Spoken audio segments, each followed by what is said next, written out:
You're back, and today we're going to talk about the creators of Wonder Woman. So, very weird story.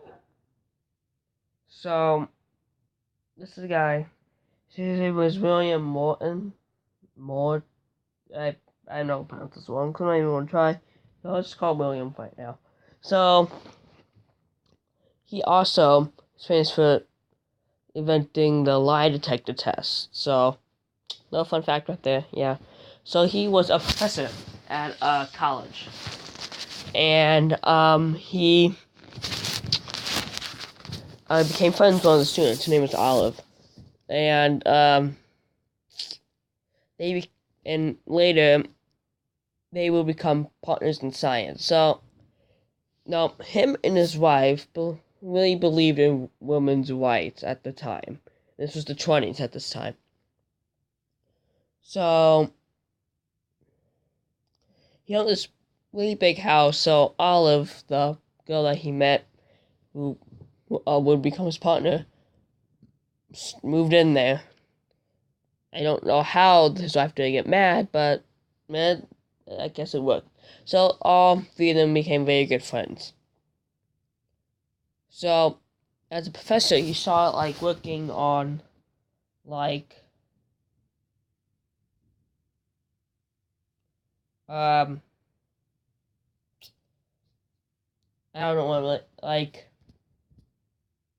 if you get like nerve stuff really um like if you get hit by something, what happens, how do you react, that kind of stuff. So he saw kind of doing that.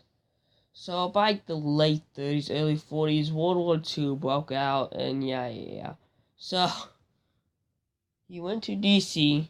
No, that's lit.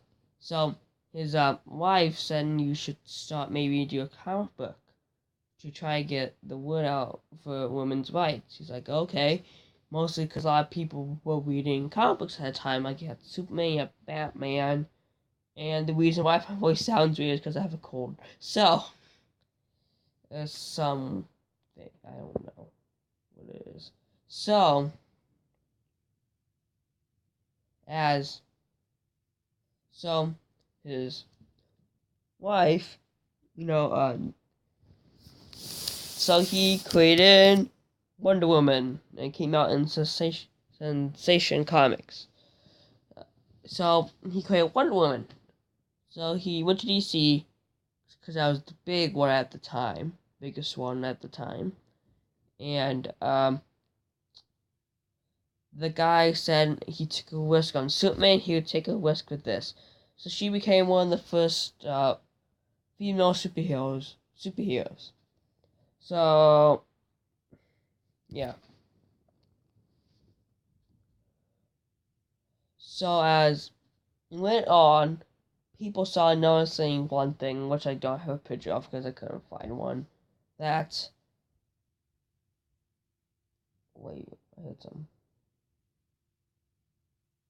That every other like page had one woman like tied up in a rope and she was smiling. So then people thought, hey, that's like a bad thing, and they didn't want the children to see it. So they started boycotting Wonder Woman, and parents didn't let kids read Wonder Woman and stuff. So, so they went to him and says, hey, you have to stop with this rope thing or whatever. And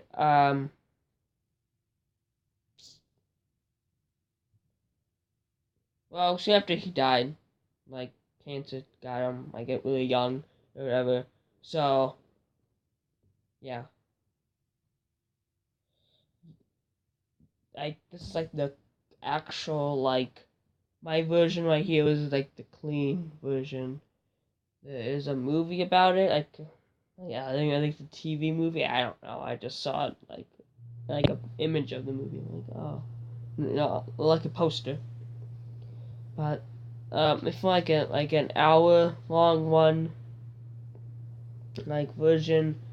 there is like the Secret History comics, which is a pretty good one, which tells a lot more like in depth, I guess, like more like detailed.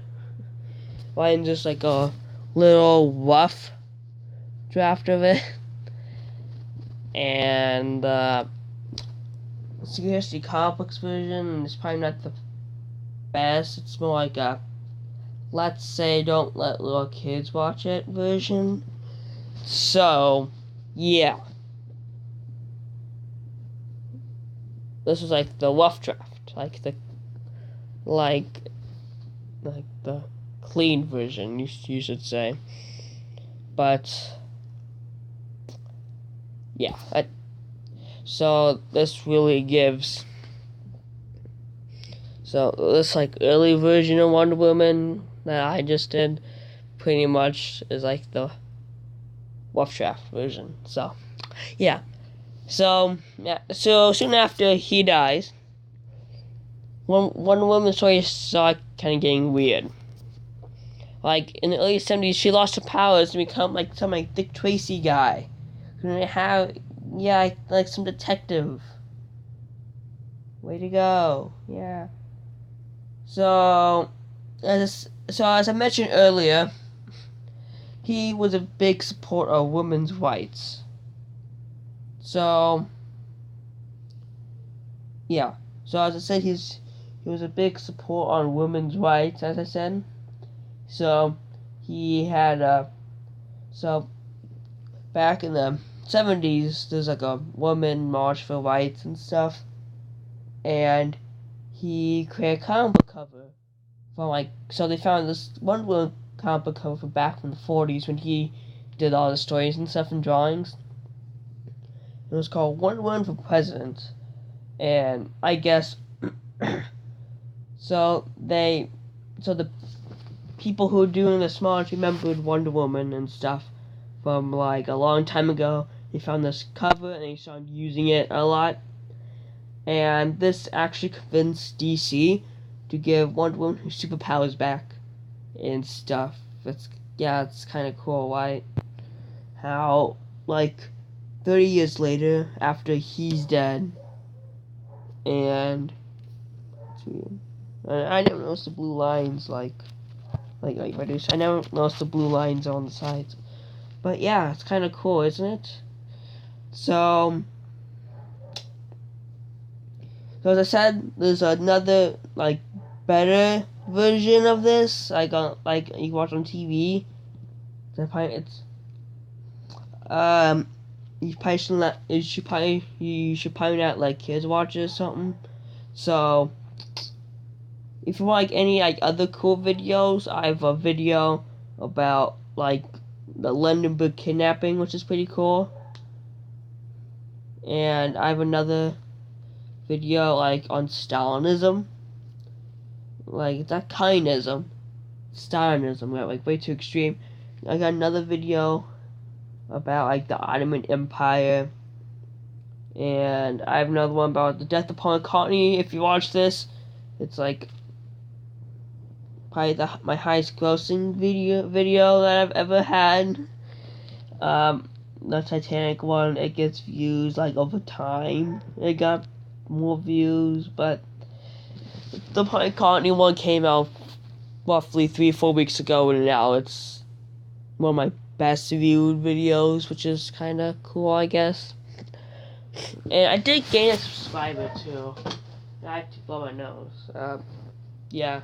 So, we do have another, and we do a video on Superman, about the creative Superman, and what they had to go through. And we do have a video on the real Confederate flag, not the one that we all know, and hate sometimes. So, yeah. So I will see you in the next video. Please leave a like and subscribe. And bye.